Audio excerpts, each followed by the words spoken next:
We are streaming live. Cool.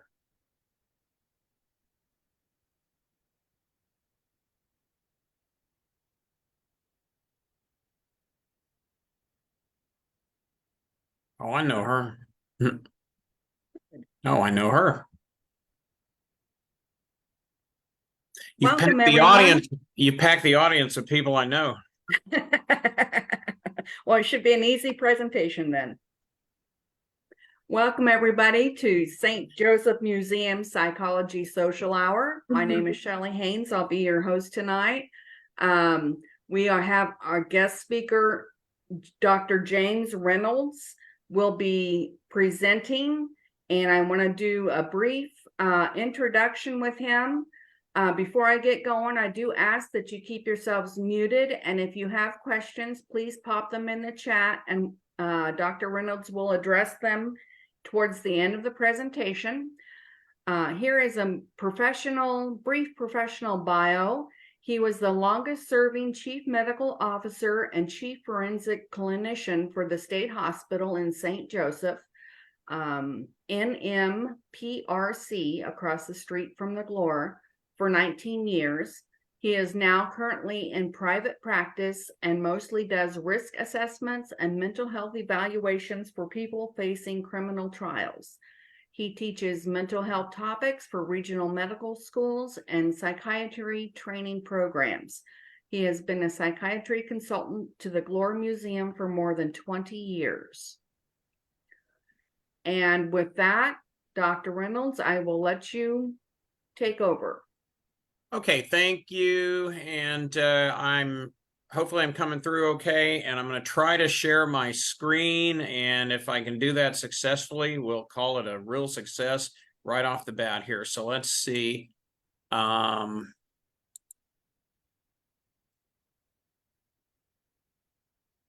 sure I'm doing well at it, but let's see. We'll start out here. And I don't know if you can see where am I sharing or? No, we don't. We only see you right How about now? Hold on. Now we see it. And how's that? Perfect. Coming through. Okay. So yeah, well, I think I recognize some of the folks on the participant list already. So I probably don't have to explain some of this, but our museum founder, of course, was George Glore, who was a longtime employee of the state hospital in St. Joe and founded the museum in 1968. And it moved into its new building in 1997, which I understand it predates me, but it was actually the medical wing of the old state hospital where they had medical care that they would give to folks. Psychiatry, evidence for psychiatry has dated back thousands of years, even to fossilized skulls that showed evidence that medical procedures were performed by cavemen, basically, with what we call trephination, where they would cut a hole in the skull, ostensibly, I think, at the time to let out evil spirits. And what's interesting is if you see where this cut is made on this slide, they've actually seen the fossil skulls that showed evidence of healing around those cuts. So this did not kill the people in every case. There is evidence that people had this done and lived for some period of time, maybe even years afterward. This is actually still performed to this day. Neurosurgeons call them burr holes, but it is one of the ways that, at least emergently, you can relieve pressure on the brain when there's swelling in the brain from a trauma or some kind of medical illness. Unfortunately, psychiatry, and Shelley and I were just talking a minute ago about this. Unfortunately, psychiatry has not advanced quite as fast as our physical medicine counterparts.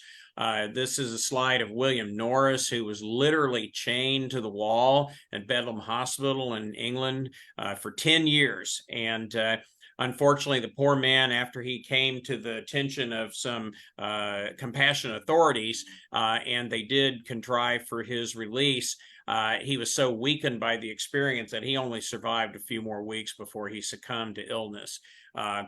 I read a little backstory on him recently that I guess he was an American sailor who found himself put in the psychiatric hospital, and he did show violent tendencies at first, which was one of the reasons why they did this extreme measure. But then, unfortunately, he was never let go. So, very unfortunate circumstance, and I'm sure, even though it's been nearly 200 years ago, he was not the only one.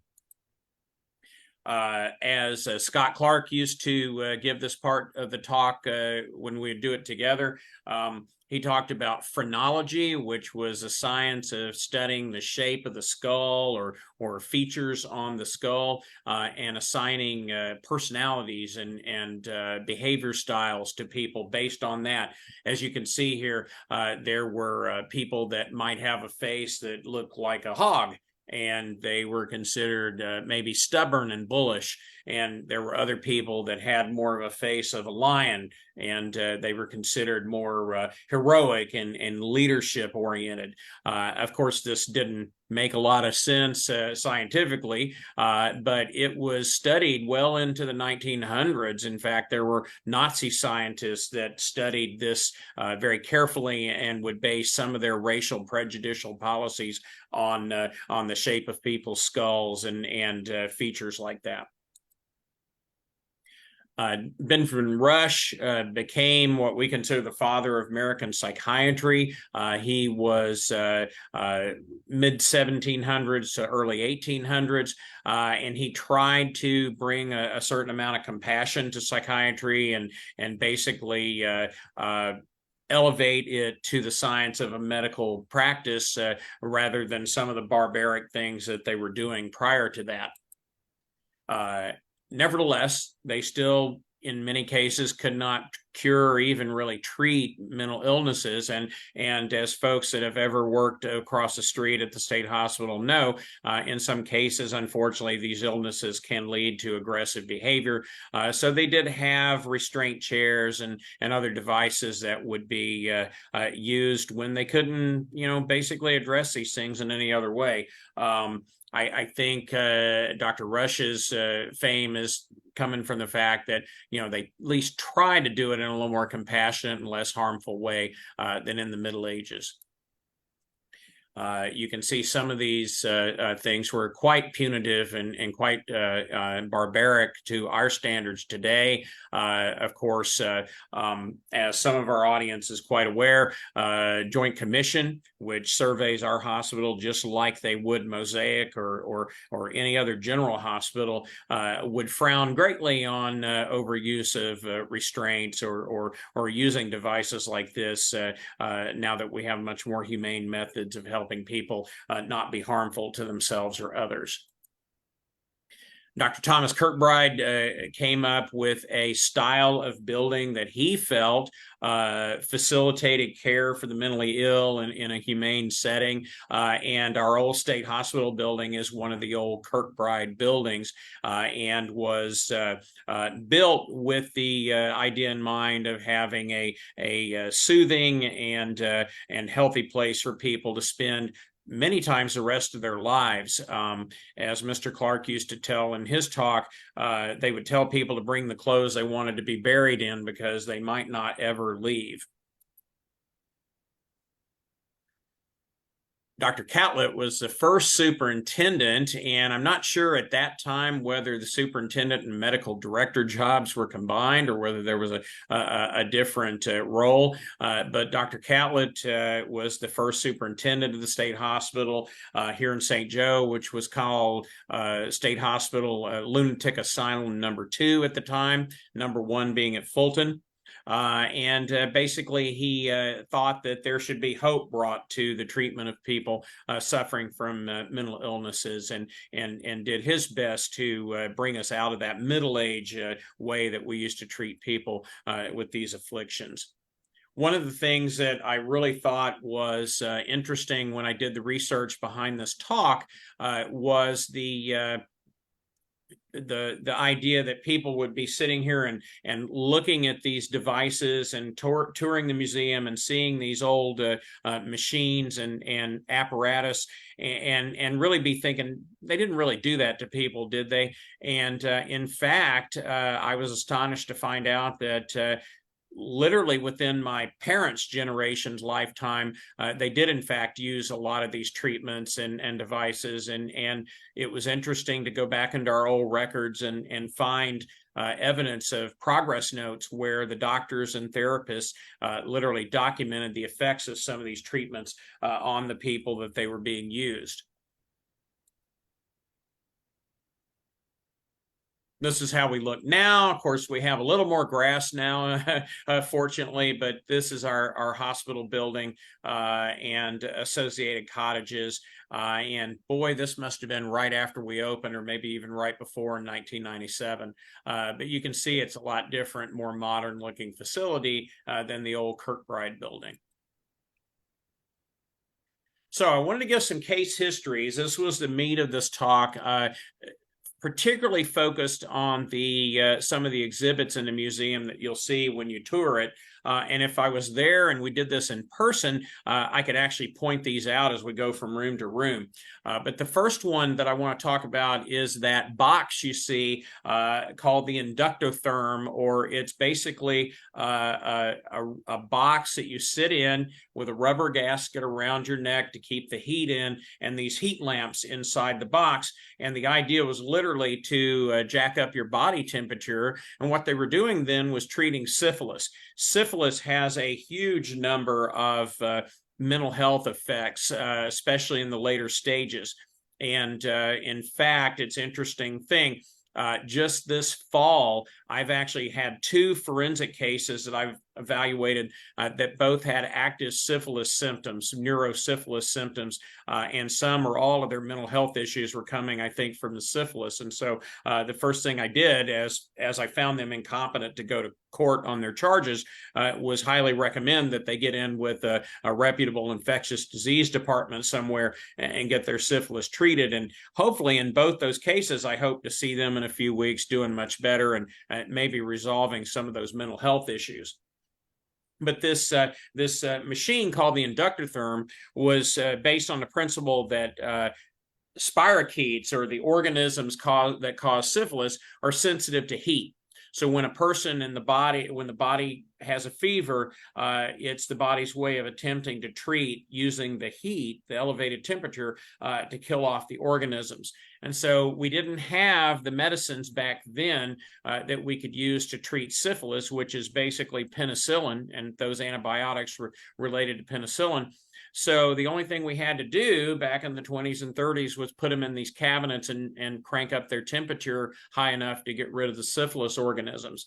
So, and in fact, this treatment, which is no longer used, which was developed around 1917, it remains the only therapy in psychiatry that ever resulted in a Nobel Prize for medicine for the doctor that invented it. So it's interesting that this here that you're looking at led to the only Nobel Prize ever awarded to a psychiatrist for a psychiatric intervention. So let me give you a few case examples here. There's one of a man named Jack. This was in 1939. He had 10 treatments in this machine, and they had to abort the treatments before they were finished because every time his body temperature got above 103, he'd basically get delirious, and he was so wild that he was going to hurt himself and damage the machine if they attempted it. So he only had 91 hours of treatment in this machine. And even with that, his syphilis levels dropped about 25%. But because of his reaction to the high heat, they couldn't continue. What the progress note at the end of this treatment series said was that because they couldn't use this machine anymore, they were going to have to turn to malaria as a therapy. And this is not a misprint. This is literally what they would do as an alternative, is they would infect you intentionally with malaria.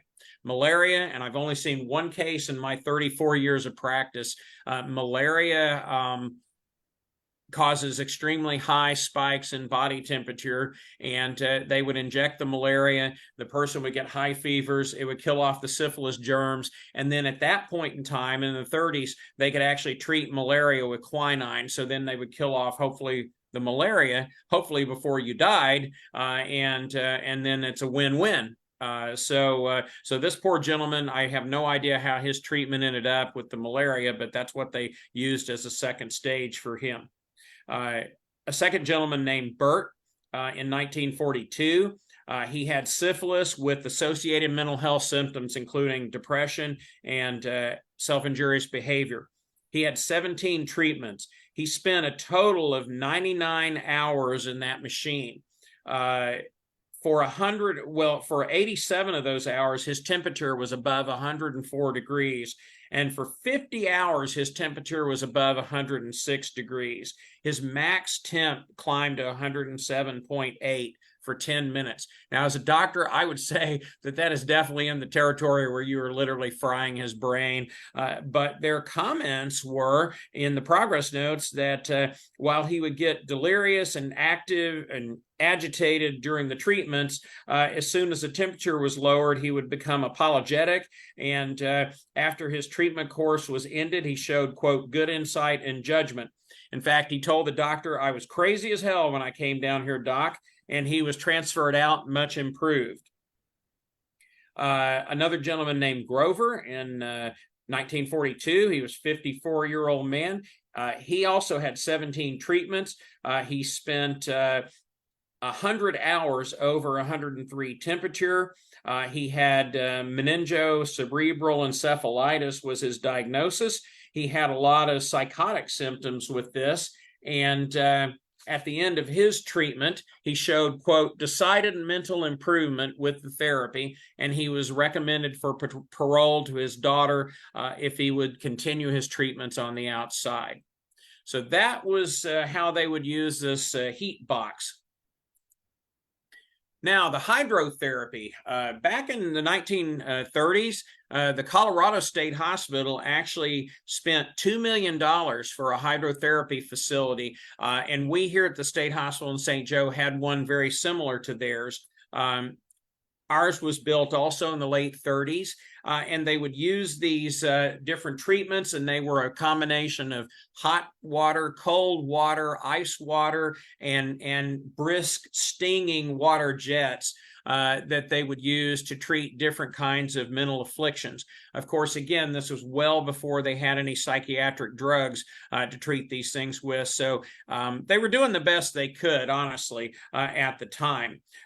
What they would do is they would, for instance, for the wet sheet packs, they would literally wring the sheets through ice water, wrap you in these sheets, and leave you there for several hours at a time, sometimes even 24 hours a day in these treatments.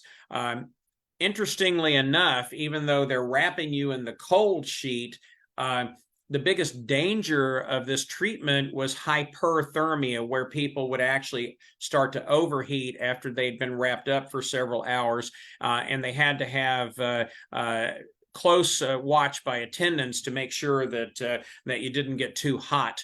A lot of times they would use these ice water treatments for people that had activating mental illnesses like mania or agitated schizophrenia. And then sometimes they would use the warm water treatments to bring people out of depressions. For instance, Ruby, who was treated in 1945, she had 48 treatments in these hydrotherapy baths, totaling of 120 hours. And before the treatment, she was described as destructive, abusive, hyperactive, and noisy on the ward. She was confused and out of touch with reality, but after these treatments, and interestingly enough, 58 electroshock treatments, she got much better and improved. I would actually happen to think that the ECT probably was what treated these poor Ruby's condition more than the ice water baths, but that's not really clear in the notes.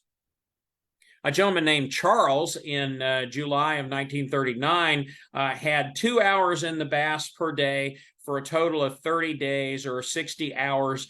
They were treating him for psychotic alcoholism. Interestingly enough, they described that he was apparently recovered and dispositioned to home or to the county farm if they weren't able to find any relatives that would cooperate in his release. Now, unfortunately, I don't have any follow-up on how Charles really did down the road, but I have a strong suspicion that whatever benefit they might have seen from those bath treatments didn't last if he had psychosis from alcoholism. Unfortunately, that's pretty hard to treat even to this day. There's a lady named Ethel who was 43, and she had 12 hours in the baths in 1945. She was being treated for a very disorganized form of schizophrenia, and unfortunately, she was noted as having only slight improvement with the baths. Finally, there's a lady named Dorothy in 1942. She might have had the longest treatments that I could find as I did this research. She was in these baths for a total of 356 different days of treatment. Total hours in the baths were 1,016. She was basically given 3 hours a day, twice a day. And after the year of treatment, she was considered much improved. So I hope it did some good for her. Again, I don't have really much data on what her mental illness was, but I hate to think that it did very much for a mental illness like schizophrenia. This gentleman that's playing the patient here in this slide, interestingly enough, at the time these pictures were taken, was the superintendent then of the state hospital. I forget his name. Now, insulin therapy. Again, for a long time now, people have recognized that people with seizure disorders tended to have resolution of depression symptoms sometimes after a seizure. And this is ultimately the theory behind electroshock therapy as well. But back in the old days, they would give insulin overdoses. And it was actually not at that time a seizure, although it would happen sometimes from the low blood sugar, was not the goal of the therapy. What the goal of the therapy was to put you into either a light or a heavy coma, and then they would come out of it and they would, in some cases, show improvement. This is a picture of showing how literally it was done. I think this is posed here, but what they would do is they would have an NG tube and literally a funnel with sugar water ready to pour down their throat, and then they would give the overdose of insulin, and they would jack their insulin, their blood sugar down into the teens or low 20s in dangerous levels, literally. And then before they would come to harm, the idea would be to bring them out of it with the sugar water. Now, they had a mortality rate of this procedure of 1%. So one person out of 100 passed away from this procedure. Interestingly enough, although we would consider that to be a very unacceptable outcome for treatment in this day and age, when I first started hearing about clozapine and using clozapine, which is right now probably the best drug we can give someone for refractory depression, the initial mortality rate of using that drug was about 1%. It caused problems with the bone marrow, and everybody that's been in mental health back into the 90s realized that they only were allowed to keep this drug on the market by putting a very strict blood count policy into place to make sure the blood count didn't drop with the therapy. And if it did, they had to stop right away. And actually, to this day, we draw blood tests periodically on people with clozapine to make sure they're not having any problems with their blood count from the therapy. And that was literally in pretty much modern times a similar outcome mortality-wise to the old insulin therapies.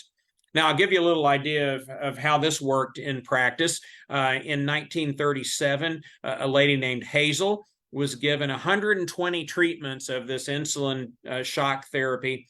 She was given anywhere from 20 to 30 units at a time. Her reactions ranged from light shock to deep shock and included varying degrees of tonic rigidity, or sometimes what they called marked psychomotor excitement. So I would say probably at that point she was literally having a seizure, and those notes were not very complete, so there's no real. Or actually, there is. So she came in delusional about various enemies, and she was very guarded about this, and very negativistic to everyone around her. And after 22 treatments, she said that she was feeling better in some ways. She admitted to hearing voices, and she spoke a little bit more about her enemies, and at this point, after some of the treatments, wasn't quite sure whether they were still after her or not. Now, this reflects the culture at the time, back in the 1930s. She was particularly worried that the darkies on the ward, as she termed it, might be persecuting her. But again, as she was getting better, she was becoming less sure that this was really happening. She actually told the doctor at one point, there was something terribly wrong with my mind when I came here. She thought that the devil or God were talking to her, and at times they commented on the food in the hospital. After 104 treatments, she said, well, I think I feel so much better when I don't get the treatments on Sundays than I do when I get them, but I know I'm better off with them than without them. She admitted that without the treatments, the annoying thoughts would return, and she realized that she would need some more. After completing 120 treatments, she was described as, quote, cooperative, tidy, careful of her personal appearance, and attentive to her sewing, which obviously back in 1930 was a sign of improvement for a female patient. She did still to admit hearing faint voices, but stated that she knew they were no more than thoughts that originated in her own mind. She gained 43 pounds because she wasn't fearful of the food anymore, and she possessed a good insight and a return to her personality. She still had some feelings of reference, but despite what they called a series of particularly deep shocks in an effort to abolish that, they weren't fully successful. A lady named Velma in 1942 had 43 of these treatments. She got as much as 55 units of insulin, and the treatments would be terminated by sugar water by nasal tube. They only found very minimal effects with her, and the therapy was discontinued. A lady named Rosalie, who was 25 in 1946, she had a combination of therapy. She had 20 of the ice water baths with a total of 50 hours in the baths. She had electroshock treatments, and in fact, she had treatments. She had a significant set of treatments to treat things like excitement, poor sleep, delusions, refusing to eat, violence, and she would talk unintelligibly. She fought with her sister and also patients in the facility. Her diagnosis was manic depression psychosis. And one progress note, and this was interesting, in July 18th of 1946, she was noted to be very loud on the ward, very noisy, and the impression of the doctor was manic.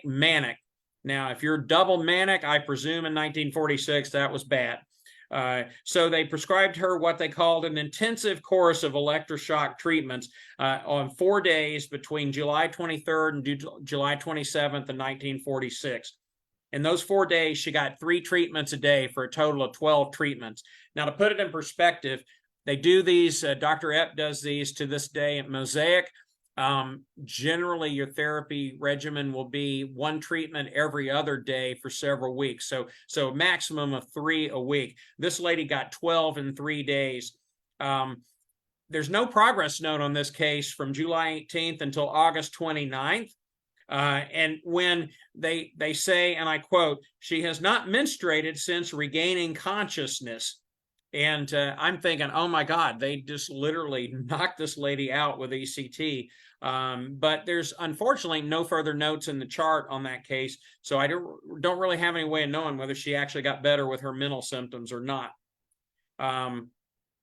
in going back to the insulin therapy, there's a report in Colorado at the Pueblo State Hospital where I used to work before I came here in 1999, that they did insulin therapy in 1940. They had 115 cases and they had 2 fatalities. And they discontinued the treatments in 1941. They said it wasn't very encouraging results considering the expense, and also due to the personnel shortage in the defense emergency, which obviously was World War II. They said the occasional case responds very well, but it's difficult to be more specific. So yeah, what was going on at that time, and this is also the time they quit the hydrotherapy treatments too, is it was very labor intensive. As you can see here, to do this, you had to have, I'm sure, a doctor there present and at least a couple of nursing staff to administer the sugar water, and probably some other staff as well. And they just couldn't keep this manpower up with the war coming on. So some of these treatments went away. That's probably a good thing given the questionable results for the high mortality rate. But what they did instead was a transition to a different form of treatment, pioneered by Doctors Moniz and Freeman, which was frontal lobotomy. And here's an example, and the museum has examples on display of instruments used in lobotomies. In this one, this was a transorbital, or it goes through the top of the eye socket, where it's a very thin layer of bone to the brain, and they would literally take a little ice pick type machine that had calibrations on it, and they would do very careful x-ray studies of the skull to see just how deep they should go, and then they would literally tap it with a little silver mallet and tap into the brain. And they had a little bristle brush on the end of the instrument, and they would literally wiggle it back and forth and disrupt the nerve connections between the frontal part of the brain and the rest of the brain. And their theory was that this would hopefully short circuit whatever was going wrong in the person with schizophrenia's brain functioning. There's also what they call bitemporal lobotomies, where they would go through the temple. This was first performed at George Washington Hospital in Washington, D.C. in 1936. Between 1940 and 44, they performed 680 of these. In 1949, they performed over 5,000. By 1951, they had performed more than 18,000. I have to say that in contemporary articles talk about there was some success. Some people did, in their opinion, get improved. Typically, people that were very violent and aggressive would become more docile. Unfortunately, what would happen is it would go too much on the other end, and people would almost be vegetative sometimes after these treatments. And so, and unfortunately, as opposed to the insulin and the water baths and the heat treatments, there was no endpoint. This was a permanent damage that you'd done to the brain pathways, and so you were stuck with this. And there's a famous case of one of Joseph Kennedy, John Kennedy's father's daughters, who was considered to be embarrassing the family with her wild and promiscuous lifestyle, and allegedly had some intellectual deficits, I think, as well. She was given one of these treatments and then spent the rest of her life in an institution. We did these at the state hospital. I think, fortunately for us in our historical record, we were one of the first hospitals to recognize the harm that was being done and to stop this procedure. But in 1943, it was going strong. And there was a gentleman named Byron who was 31 years old. On June 11th, 1943, he was diagnosed with catatonic schizophrenia.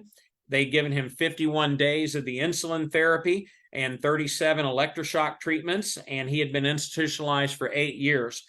Nothing was working for him. They described him as completely inaccessible and uncooperative. After they did the treatment on the second day, he was obeying commands but would not speak. On the third day, he spoke in a weak voice, but entirely without the resentment displayed earlier. On day 4, he grew stronger, but he only answered when spoken to. He had no initiative.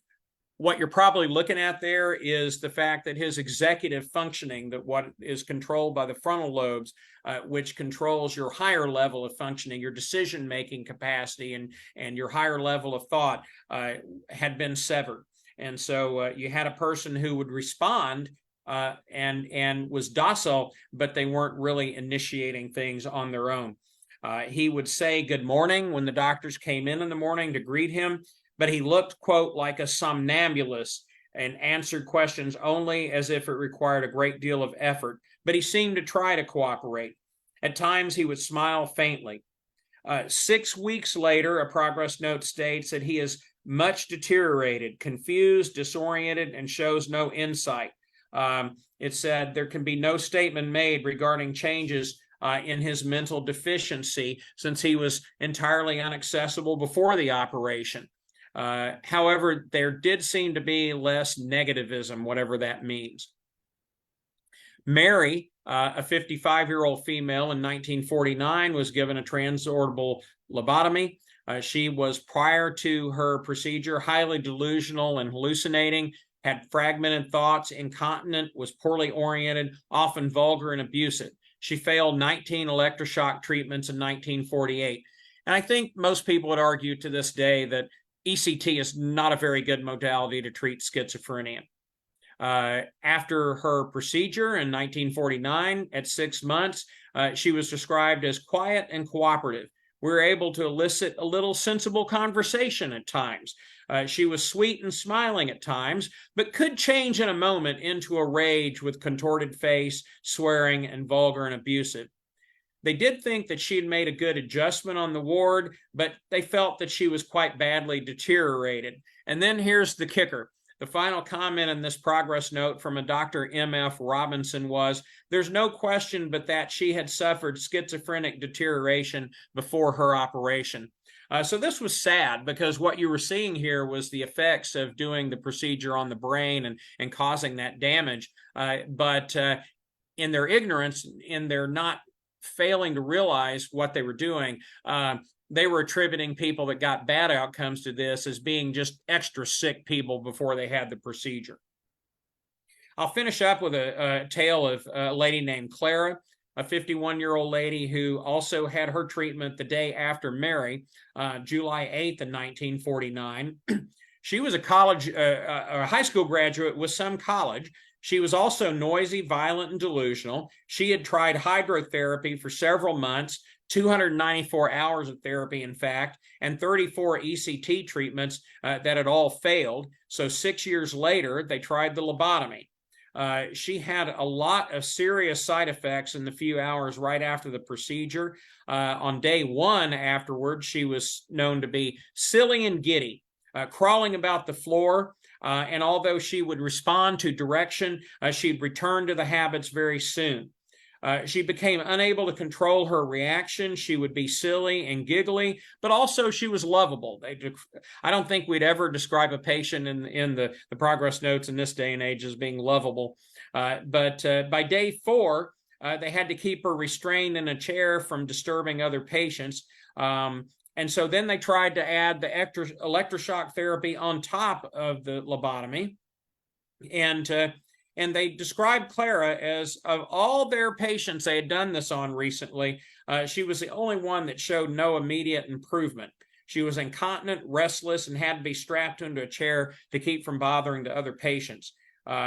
She would say things like September morn and I'm God, and she seemed to take a great deal of pleasure in kind of stereotypically playing with this rubber pig. Now, after a couple of weeks, she began to quiet down and have, quote, brief rational periods. And by 6 months, she showed rapid improvement. After 1 month, she went home on a visit, and the family didn't bring her back. So after 6 months, they followed up with her. And the whole family talked to the doctor about how she was now just perfect. Her sister said that she plans the meals, she does all the housework, she milks the cows, she cares for all the milk, she makes butter, she helped her nephew with her schoolwork, and they paid her $4 a week for her help around the house, and she was worth 10 times more. She was popular with her friends, considered very witty, They considered this to be a big success. Well, obviously, the family really thought Clara was a success because it sounds like she did all the work. And in fact, a year later, they followed up again, and she was even better, which meant she helped even more out on the farm. And on top of all her former jobs, she now cared for a lot of chickens. They did say that her conversation was still quite stilted, and the doctor attributed this to the narrow environment she had before the procedure, which I guess conveniently forgetting that she was college educated in the first place. But they considered this person to be now a big success story for lobotomy, a truly productive individual, and, quote, probably happier than she had ever been in her life. Well, I guess you can imagine how happy she probably was with all the work that her sister had her doing around the farm. So I'm going to end up here with just the idea. There was an article in the news press a few weeks ago, and I don't want to be negative, and I don't actually remember the person's name that authored the article. You can go back a couple of months and look for it, the Glore Museum, and there was an article that I thought was rather negative. It was talking about it talked about the devices in the Glore, and frankly, they look like torture devices in some respects. And this person was quite disparaging of the use of these things.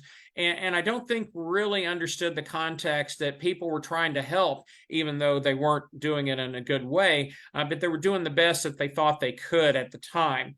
And he quoted me in my introduction in the video to the museum that I did several years ago as saying, what would we see now that we're doing now 50 years from now that might turn out to be harmful to patients? And the impression I got, and again, I don't recall the exact wording, so I hope I'm not being unfair, but the impression was that this person had an agenda to point out that psychiatry now was just as abusive as it was back in the days where these exhibits were being used in the museum.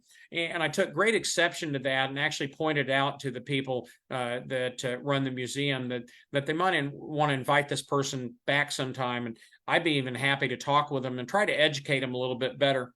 But on that subject, on that topic, I wanted to do a little research because having spent the first few years of my career as a physical medicine doctor in family practice, I know that physical medicine has made its advances over the years as well, and there were things done in the mind of physical medicine doctors that were just as abusive or much more harmful, arguably, than some of the things that you see in the Glore Museum. And as an example, I'll mention George Washington, the father of the country, first president of the United States, a person that some people actually wanted to make king of the United States. And his death in 1779, in December 13th, on a Friday in 1799, George Washington had been supervising some work on the farm, and he stayed out in the bad weather and caught what probably was just a cold. And he woke in terrible discomfort at 2 a.m. With a sore throat. And he ordered his farm manager, while the doctor was being called for to come to the estate, to bleed him. And the farm manager bled him of half a pint of blood. Once the doctor arrived, he was given a mixture of molasses, butter, and vinegar to soothe his throat. And it was so difficult to swallow that he literally almost strangled to death on this treatment. Once the doctor arrived, a doctor with 40 years of experience, he immediately bled George Washington a second time and ordered a solution of vinegar and sage tea for gargling. He also put a blister on the outside of his throat in order to balance the bodily fluids. At noon, an enema was administered, but there was no improvement, surprisingly enough, in Washington's condition. Washington was bled for a final time with a total of 32 ounces of blood at that time, when that doctor finally threw up his hands and he didn't know what else to do. So a second doctor came into the picture and administered an emetic and induced vomiting, and that didn't have any beneficial results either. And finally, a third doctor came in, and despite the care and attention of 3 doctors, his beloved wife, several friends, and his enslaved servants, George Washington's condition continued to worsen. So what did they do? They put more blisters on him, on his feet and legs, and by the night of December 14th, probably blessedly for the poor soul, he passed away. It's estimated that Washington was bled as much as 1/4 to 1/3 of his entire blood volume in that 2 days in an attempt to treat his sore throat. Now, you think, well, that was the Middle Ages practically. It was the 1700s. They don't do those things nowadays either. Well, I recall very vividly in the 80s as a medical student and as a family doctor that they did some pretty barbaric things to people in the name of trying to cure things that they didn't understand. And I'll give an example, gastric ulcers. Now, for hundreds of years, gastric ulcers were considered to be a product of a stressful job or a stressful personality. Type A people that were just run ragged by their stress would get these gastric ulcers. And so for a long, long time, they were given very miserable diets and exercise routines and in many cases advised to quit their livelihood in order to treat these peptic ulcers. Then in the 80s and 90s, surgeons began to do more drastic treatments. They would literally cut the vagus nerve that led to the stomach to prevent the acid from being secreted.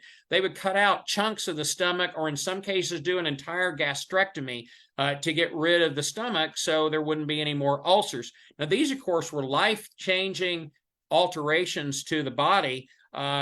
And what ended up happening in 1983 is a couple of doctors discovered that it was actually, most of these ulcers were coming from a bacterium, H. pylori, and a couple of weeks of antibiotic treatment, and the vast majority of peptic ulcers were resolved. So again, you know, even as late as my career, 20 to 30 years ago, they were still doing life-mutilating surgeries to treat a condition that a pill could treat in 2 weeks. So again, medicine is always, fortunately, hopefully evolving, and we're always learning more and more about the treatments we're giving people, both mental health-wise and physical health-wise, and hopefully the treatments we're doing now, if they're not optimal, they'll be refined and get better in the future. As those of you listening in that are familiar with current mental health treatment know, ECT remains probably the most effective treatment for severe depression that we have. It's still done daily over at Mosaic by Dr. Epp and others. We've actually had patients at the state hospital we've referred to for that treatment. One it wasn't too good for. He quit after just a couple of tries, but another one did get benefit from his treatment and then relapsed with severe depression again. And we actually transferred him to St. Louis, where it was actually still done at the St. Louis State Hospital, at least as long as 20 years ago. Now, they may not be doing it still, but they did, I think, at Metro St. Louis back 15 or 20 years ago. So again, the difference, though, is back in the 60s when they did ECT, they would literally bring the apparatus to your bedside, clamp the things on your head, and zap you. And it was quite barbaric and caused broken ribs and convulsions and broken bones and shattered teeth. And it was pretty crudely done. Patients were understandably terrified about it. But now it's done as a surgical procedure. It's really no different than going under for a colonoscopy, which I've had 4 or 5 times now, and sorry to share, but yeah, it's a surgical procedure, and I helped do about 50 of the treatments in the Air Force when I was training in psychiatry back in the early 90s. I never saw a single serious complication from the treatment, and I did see people get profoundly better and very quickly better from what at the time were life-threatening mental health conditions. So I think that to this day, that is something that is still widely feared, probably unreasonably so, and widely underutilized in cases of life-threatening depression. In fact, a piece of data I did come up with looking up for some things for this talk, the chances of dying in an uncomplicated childbirth is substantially higher than in an ECT treatment. So, in fact, a study in the U.S., I think in the 90s, looked at over 100,000 treatments, and there were 2 deaths. So, and those were attributed to the anesthesia, not to the procedure itself. So again, we're trying to do better as we go along with addressing some of these serious mental health issues that really do ruin people's lives and the lives of the people around them, and in some tragic cases take lives too. And hopefully we'll keep refining these things, and maybe some of the things we're doing will be in the museum someday, and rightly so, and we'll have much better treatments in the future. So, Shelley, I think that's about all I can, kind of give here for some research I've done on the actual uses and practice of some of these things you have in your wonderful museum. And I think I might recognize everyone that's on the list right now. So if anybody has questions, I'll be happy to answer them, but no heckling, please. Thank you so much, Jim. We certainly appreciate it. And the stories behind the apparatus were really fascinating. Those I had not heard before. So it was, yeah, and really it's all documented. This is literal documentations from our old microfilm records that go back to 1873. I think, by the way, we're at 150 years of history right now. With our hospital. Yes. Unfortunately, you can't just willy-nilly go over there and look through these, because in Missouri, at least, HIPAA does apply even after death. And so family members can get histories on their ancestors by getting a court order. And generally, the court here in Buchanan County is pretty liberal about granting that. But back when I first started in 1999, they literally had journals that were out kind of in a display mode in the medical records department, and you can actually just thumb through them. Now lay people couldn't, bystanders couldn't, but hospital staff could look through those, and that was interesting itself. I mean, that's almost another presentation where I remember looking at one from 1913 where a husband signed in his wife to the state hospital, and the diagnosis was financial embarrassment to the family. That was literally her chief complaint, was she's spending too much money. And then in 1934, as the Lord is my witness, 1934, there was a lady that was committed to the state hospital by her husband. She had caught her husband visiting his girlfriend over the weekend, and she threw all his stuff out in the yard as he came back home. And he called the cops and had her taken out of the house and committed to the state hospital because she was being hysterical. Oh my gosh. Wow. Anyway. Ladies, any comments?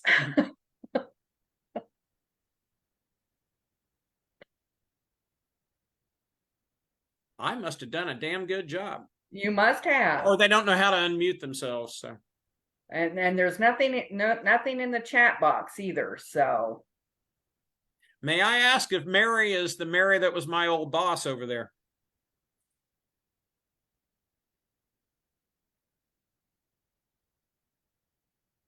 Mary wants to be an incognito, so maybe it was, maybe it wasn't. But I know Miss Fran, she's our quality assurance chief, and I know Joy from years back. Very good nurse, and works part-time at our hospital, and runs the unit up in Maryville, at least used to anyway. And we've been colleagues for years and helped each other out on many occasions. So I'm glad to see you guys entertaining my humble talk here. Well, thank you very much, Dr. Reynolds, and thank you, ladies, for joining us tonight. We have Psychology Social Hour.